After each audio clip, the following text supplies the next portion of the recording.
good? Good? Okay.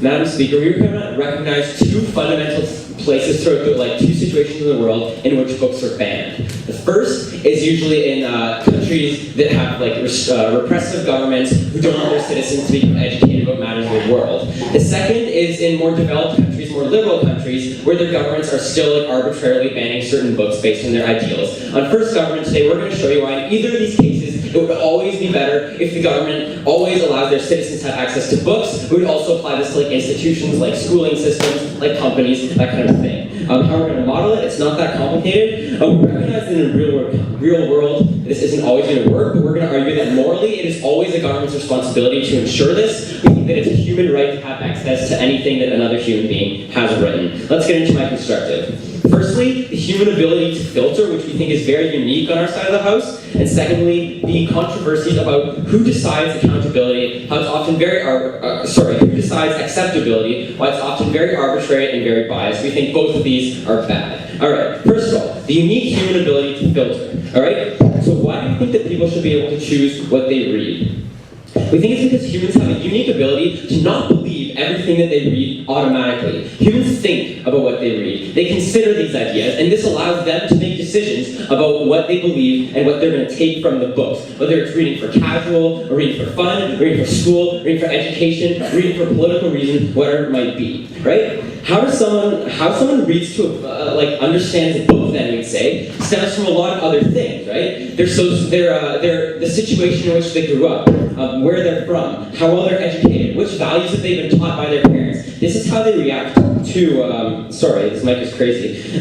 This is how they react to what they've read. So what we bring forward to you is that most people are well able to handle what they read. They're able to consider ideas, figure out what they truly believe, and that's why we think that they're capable of reading anything. But secondly, we'd say for those people who are impressionable, those people who will read a manifesto telling you to incite violence, and they're willing to follow it, they're actually willing to be impressioned by it, we'd say in that case that largely this stems from other problems, right? This stems from them being educated poorly. This stems from them already having pre-existing values that makes them more prone to be influenced by these books encouraging these negative things. So we think that this is a separate issue than allowing the availability of books, which we think are a fundamental human tool in communicating and saying what you believe, and in allowing an author to express their intent to the public. So secondly, on the point of the human ability to filter, and I'll take you in 1 second, is the importance of the discussion of ideas, right? We say that this is the only way that humans have advanced throughout history, considering different ideas, becoming more educated on certain topics. We'd say that even if we currently don't think that topic is good, it's still good to let people understand this and come to conclusions on their own rather than being forced by the government, but you disagree. Okay, would you be okay with children watching movies and depicting graphic violence and necrophilia like a Serbian film? Okay, we realize that there are extreme cases, right? Let's look at the example of a parent of these children, right? When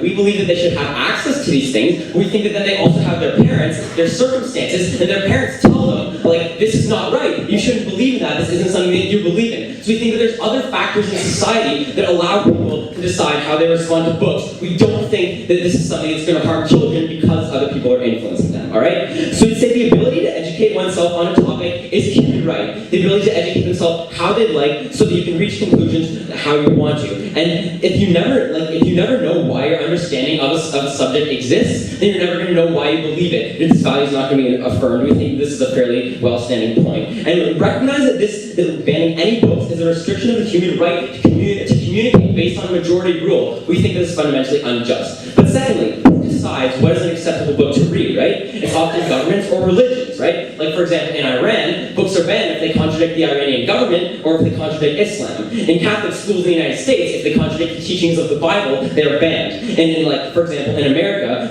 books that oppose Western liberal ideals, they're banned. What we say is the basis on which books are banned is often very arbitrary, it's often very biased, and even governments in the status quo don't always give justifications for why they ban books, because we don't make them. Or even if they do give justifications for why they ban a book, even if the rest of the population doesn't accept that this is a book that deserves to be banned, the government is still allowed to ban it. We think that this is wrong because the government, or whatever institution is banning the book, is arbitrarily enforcing its values on everyone else, right? This can lead to things in countries like China, like Iran, like Russia, where the population is just not educated about the world, which we think think is fundamentally harmful. But even in smaller harms, where things like hate speech and bigotry are banned, it affects people in small ways, right? And it like stops their way of thinking. Last thing that we're going to say, often when books are banned, the group that is banning the book tends to group these books under big umbrellas, right? Like any book supporting communism gets banned. We think that this isn't always the author's intent. The author's intent isn't always communicated, and it's better if we let people decide for themselves for these reasons we propose.